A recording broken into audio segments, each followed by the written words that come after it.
Session 2 of Hatchet by Gary Paulson. This is Chapter 3.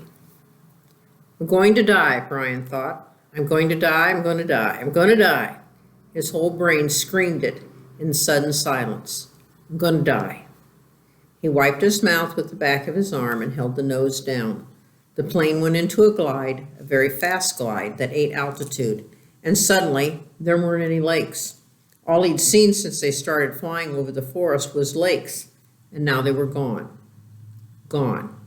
Out in front, far away at the horizon, he could see lots of them glittering blue in the late afternoon sun. But he needed one right in front. He desperately needed a lake right in front of the plane, and all he saw through the windshield were trees, green death trees. If he had to turn, he didn't think he could keep the plane flying. His stomach tightened into a series of rolling knots, and his breath came in short bursts. There, not quite in front, but slightly to the right, he saw a lake, L-shaped, with rounded corners, and the plane was nearly aimed at the long part of the L, coming from the bottom and heading to the top. A tiny bit to the right, he pushed the right rudder pedal gently, and the nose moved over. But the turn cost him speed, and now the lake was above the nose. He pulled back on the wheel slightly, and the nose came up. This caused the plane to slow dramatically and almost seemed to stop and wallow in the air. The controls became very loose-feeling and frightened Brian, making him push the wheel back in. This increased the speed a bit, but filled the windshield once more with nothing but trees, and put the lake well above the nose and out of reach. For a space of 3 or 4 seconds, things seemed to hang and almost to stop. The plane was flying, but so slowly, it would never reach the lake. Brian looked out to the side and saw a small pond, and at the edge of the pond, a large animal.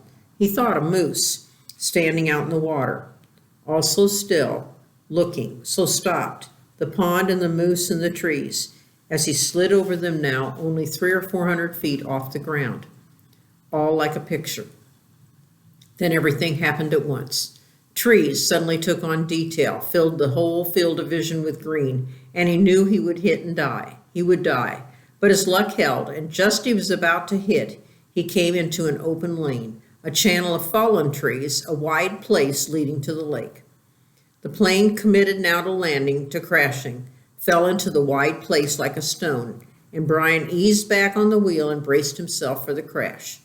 But there was a tiny bit of speed left, and when he pulled on the wheel, the nose came up, and he saw in front of the blue of the lake, and at that instant, the plane hit the trees.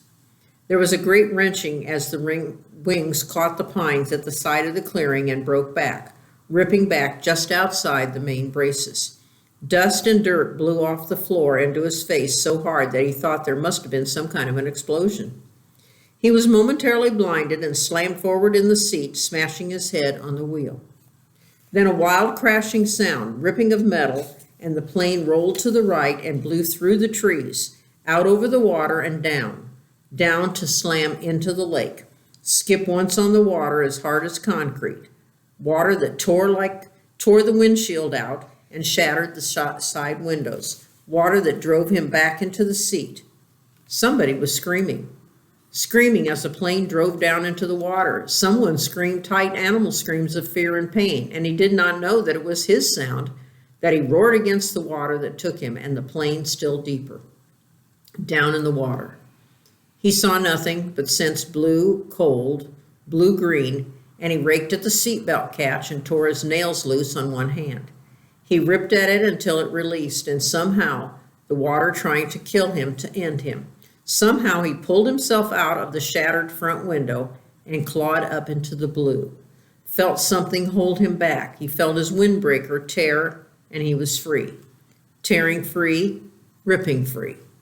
But so far to the surface, and his lungs could not do this thing. They could not hold and were through, and he sucked water, took a great pull of water that would finally win, finally take him. And his head broke into the light, and he vomited and swam, pulling without knowing what he was doing and what he was doing, without knowing anything, pulling until his hands caught at weeds and muck, pulling and screaming until his hands caught at last in grass and brush, and he felt his chest on land. He felt his face in the coarse blades of grass, and he stopped. Everything stopped. Color came that he'd never seen before, a color that exploded in his mind with the pain, and he was gone. Gone from it all, spiraling out into the world, spiraling out into nothing. Nothing. Chapter 4. The memory was like a knife cutting into him, slicing deep into him with hate. The secret. He'd been riding his 10-speed with a friend named Terry, and they'd been taking a run on a bike trail and decided to come back a different way, a way that took him past the Amber Mall. Brian remembered everything in incredible detail. He remembered the time on the bank clock in the mall flashing 3:31, then the temperature, 82, and the date. All the numbers were part of the memory. All of his life was part of that memory. Terry had just turned to smile at him about something, and Brian looked over Terry's head and saw her, his mother. She was sitting in a station wagon, a strange wagon. He saw her, and she did not see him. Brian was going to wave or call out, but something stopped him. There was a man in the car. Short blonde hair, the man had, wearing some kind of a white pullover tennis shirt. Brian saw this, saw the secret, and saw more later. But the memory came in pieces, came in scenes like this. Terry smiling, Brian looking over his head to see the station wagon, and his mother sitting with the man. The time and temperature clock, the front wheel of his bike, the short blonde hair of the man, the white shirt of the man. The hot, hate slices of the memory were exact. The secret. Brian opened his eyes and screamed.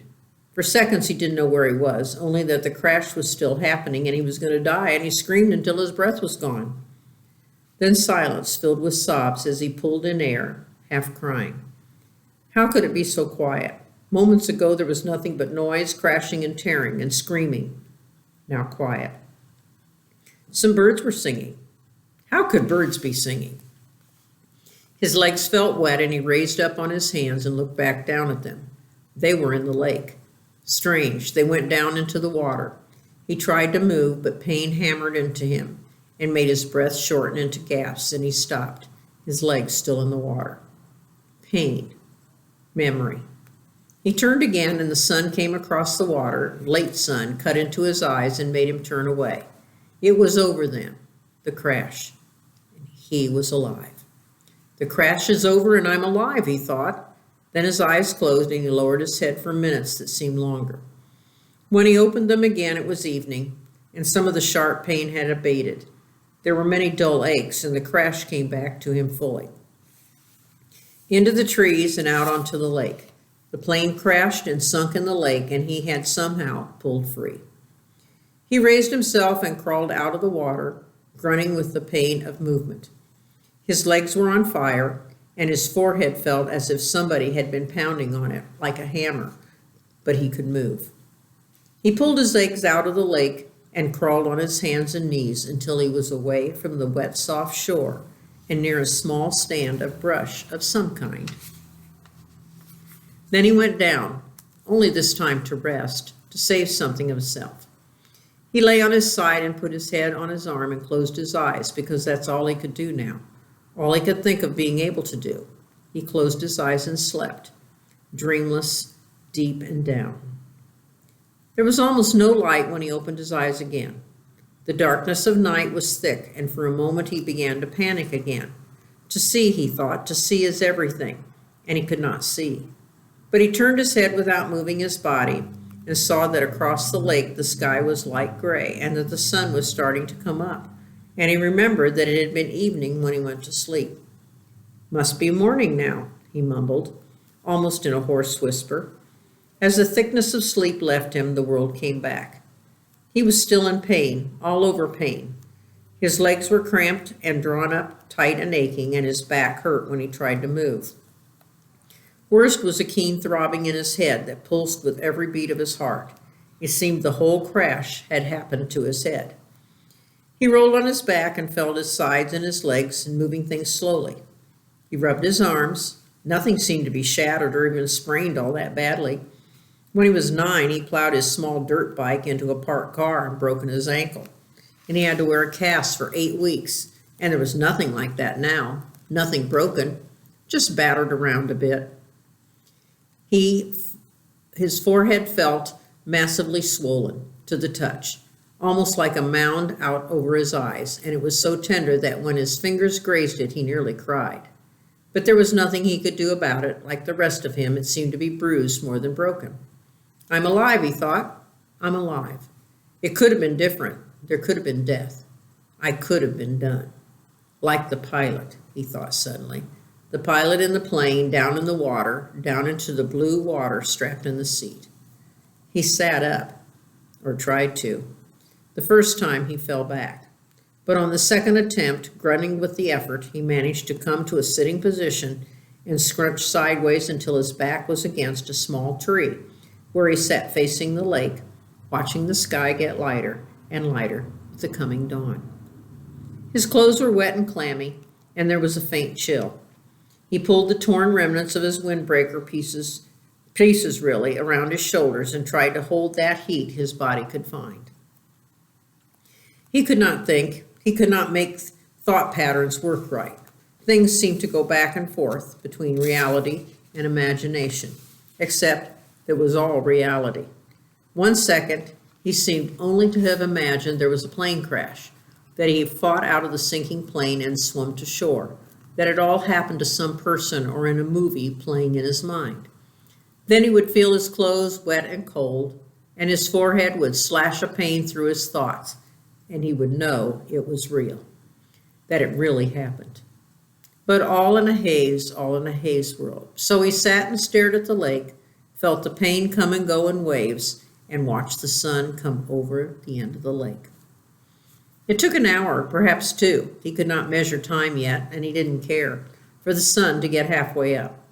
With it came some warmth, small bits of it at first, and with the heat came clouds of insects, thick swarming hordes of mosquitoes that flocked to his body and made a living coat on his exposed skin, clogged his nostrils when he inhaled, and poured into his mouth when he opened to take a breath.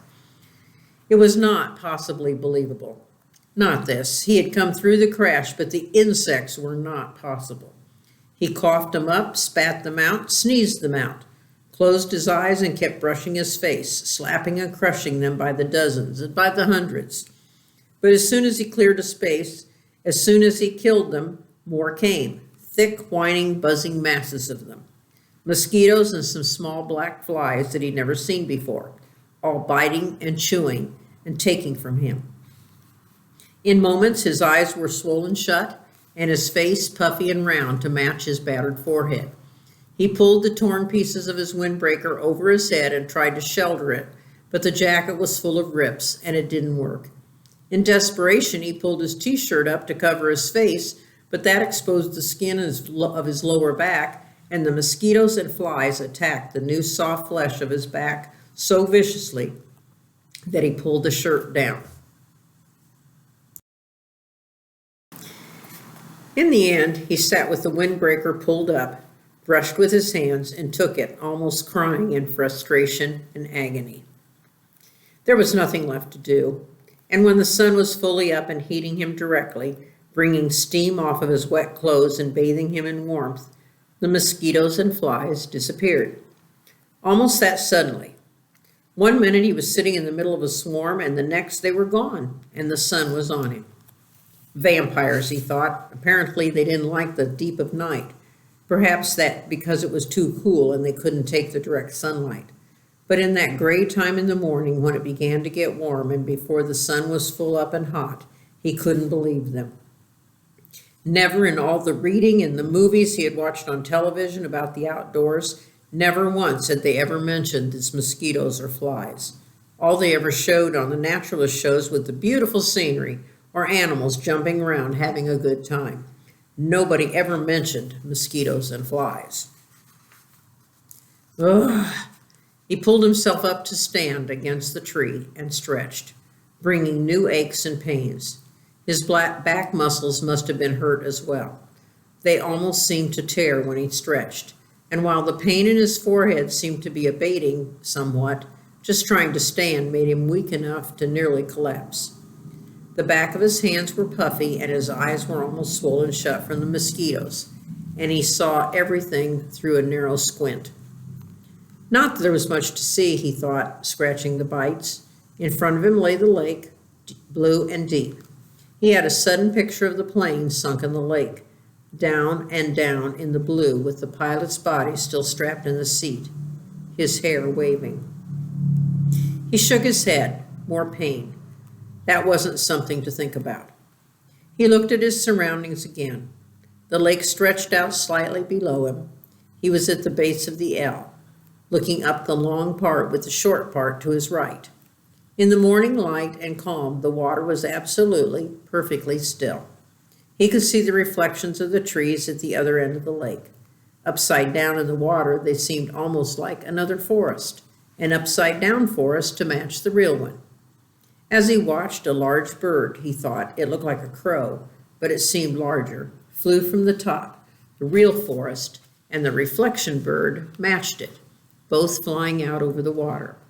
Everything was green, so green it went into him.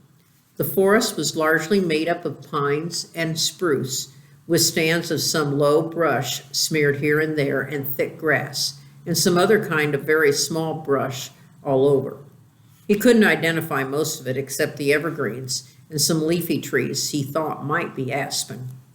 He'd seen pictures of aspens in the mountains on television. The country around the lake was moderately hilly, but the hills were small, almost hummocks, and there were very few rocks except to his left. There lay a rocky ridge that struck out, overlooking the lake, about 20 feet high. If the plane had come down a little to the left, it would have hit those rocks and never made the lake. He would have been smashed, destroyed. The word came. I would have been destroyed and torn and smashed, driven into the rocks and destroyed. Luck, he thought. I have luck. I had good luck there. But he knew that was wrong. If he had good luck, his parents wouldn't have been divorced because of the secret, and he wouldn't have been flying with a pilot who had a heart attack, and he wouldn't be here where he had to share good luck to keep from being destroyed. If you keep walking back from good luck, he thought, you'll come to bad luck. He shook his head again, wincing. Another thought to think about. The rocky ridge was rounded and seemed to be of some kind of sandstone with bits of dark stone layered and stuck into it. Directly across the lake from it, at the inside corner of the L, was a mound of sticks and mud rising out of the water, a good 8 or 10 feet. At first, Brian couldn't place it, but knew that he somehow knew what it was. He'd seen it in films. Then a small brown head popped to the surface of the water near the mound and began swimming off down the short leg of the L, leaving a V of ripples behind, and he remembered where he'd seen it. It was a beaver house, called a beaver lodge, in a special he'd seen on Public Channel.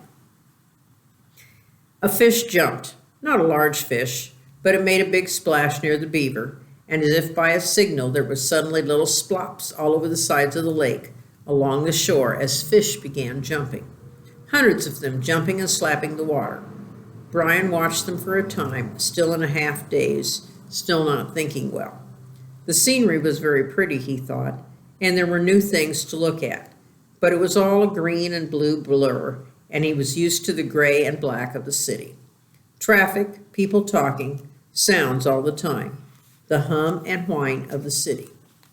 Here at first it was silent, or he thought it was silent, but when he started to listen, really listen, he heard thousands of things.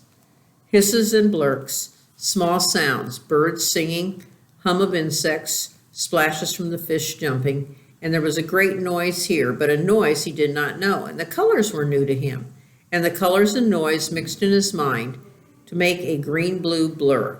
He could hear as a hissing pulse sound, and he was so tired, so awfully tired, and standing had taken a lot of energy. Somehow it drained him. He supposed he was still in some kind of shock from the crash, and there was still the pain, the dizziness, the strange feeling. He found another tree, a tall pine with no branches until the top, and sat with his back against it, looking down on the lake with the sun warming him. And in a few moments, he scrunched down, and was asleep again. Chapter 5.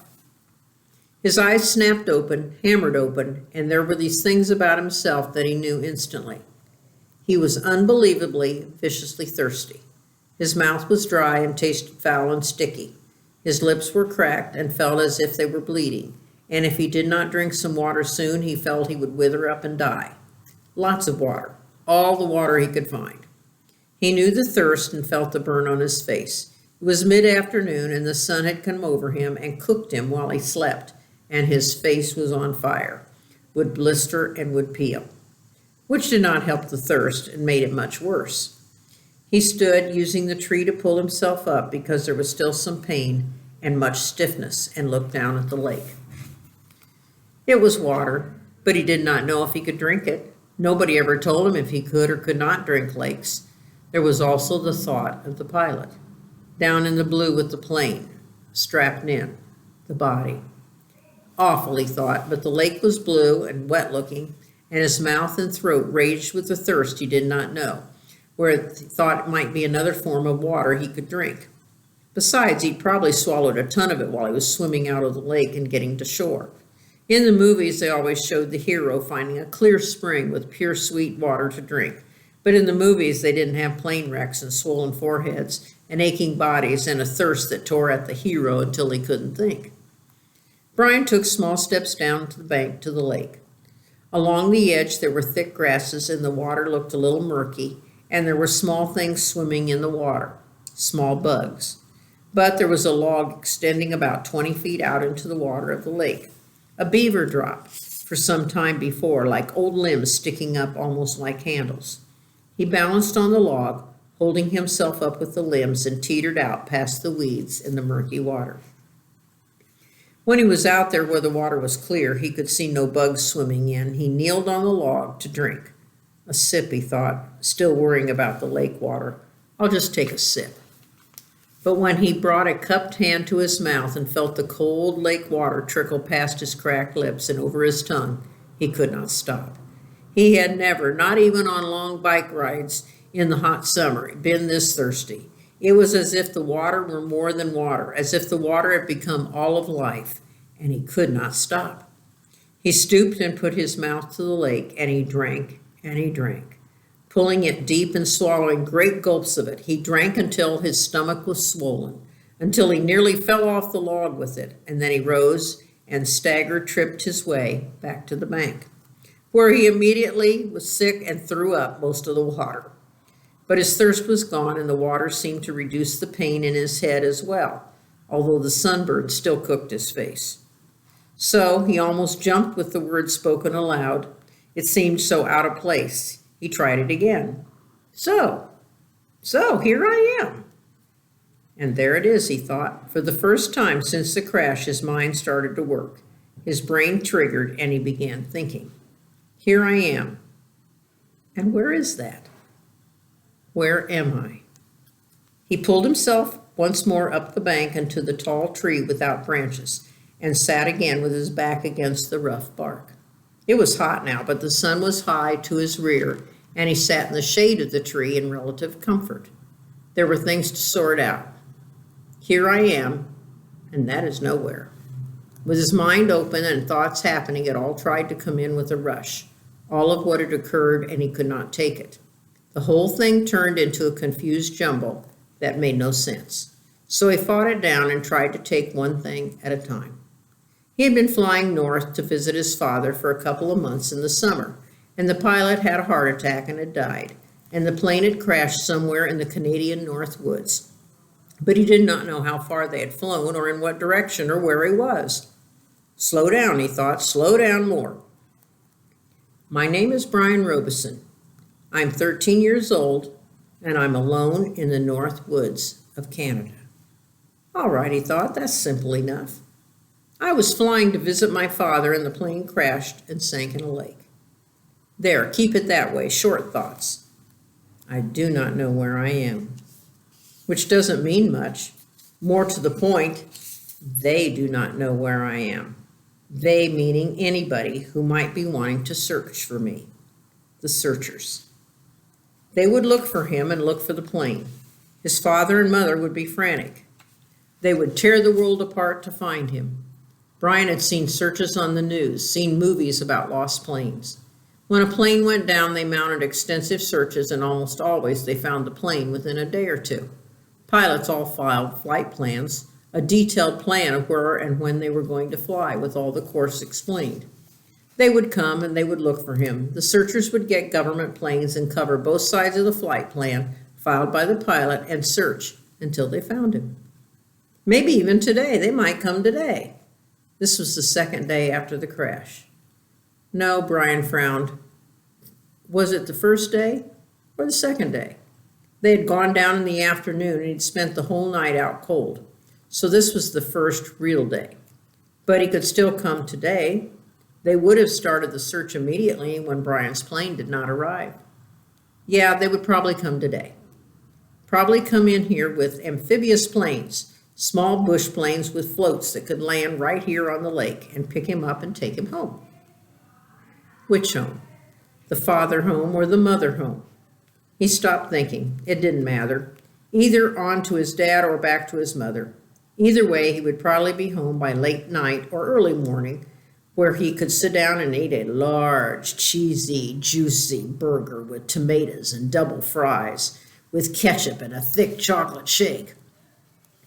And there came hunger. Brian rubbed his stomach. The hunger had been there, but something else. Fear, pain held it down. Now with the thought of the burger, the emptiness roared at him. He could not believe the hunger, had never felt it this way. The lake water had filled his stomach but left it hungry, and now it demanded food. It screamed for food. And there was, he thought, absolutely nothing to eat. Nothing. What did they do in the movies when they got stranded like this? Oh yes, the hero usually found some kind of plant that he knew was good to eat and took care of it. Just ate the plant until he was full, or used some kind of a cute trap to catch an animal and cook it over a slick little fire, and pretty soon he had a full 8-course meal. The trouble, Brian thought, looking around, was that all he could see was grass and brush. There was nothing obvious to eat, and aside from about 1 million birds and the beaver, he hadn't seen animals to trap and cook. And even if he got one somehow, he didn't have any matches, so he couldn't have a fire. Nothing. It kept coming back to that. He had nothing. Well, almost nothing. As a matter of fact, he thought, I don't know what I've got or haven't got. Maybe I should try and figure out just how I stand.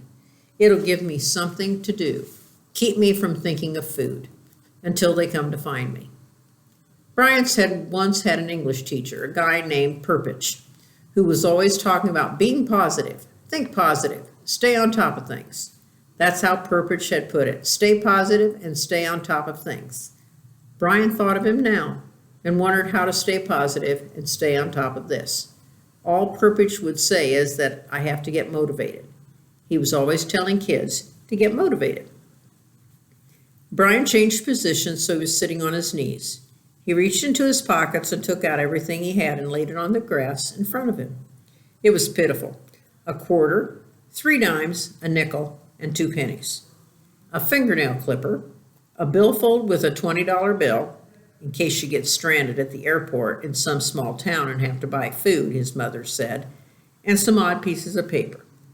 And on his belt, somehow still there, the hatchet his mother had given him. He'd forgotten it and now reached around and took it out and put it on the grass. There was a touch of rust already forming on the cutting edge of the blade, and he rubbed it off with his thumbs. That was it.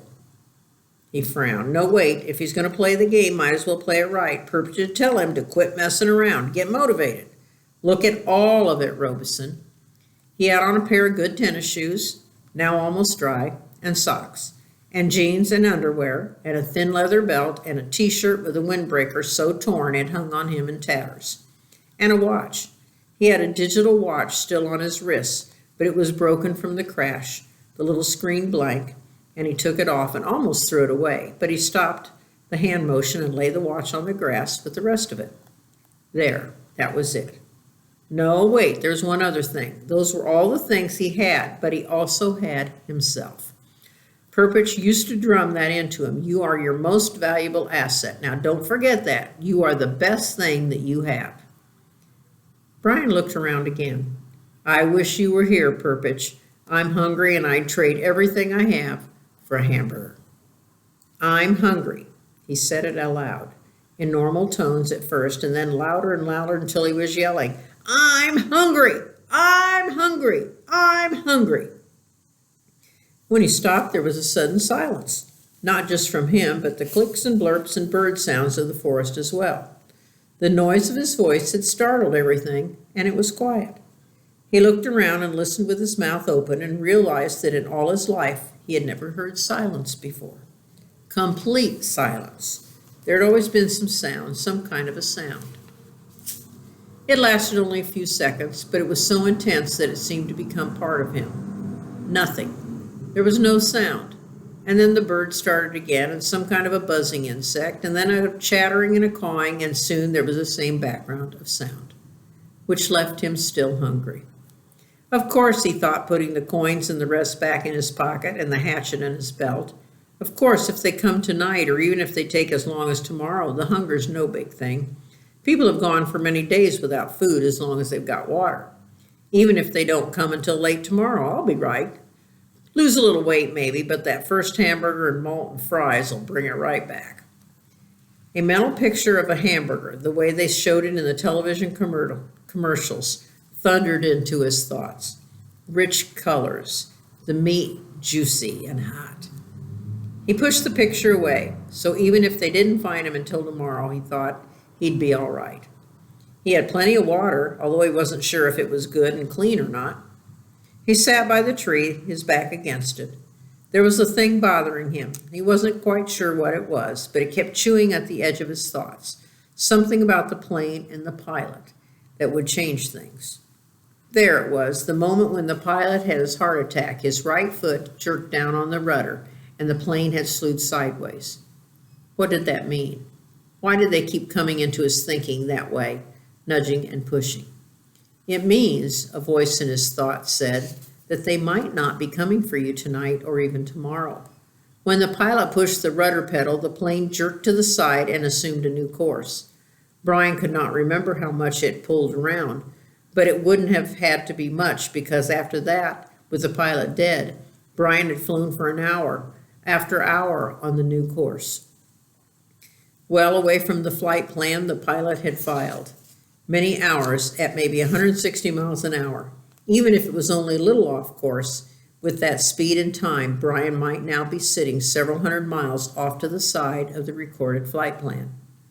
And they would probably search most heavily at first along the flight plan course.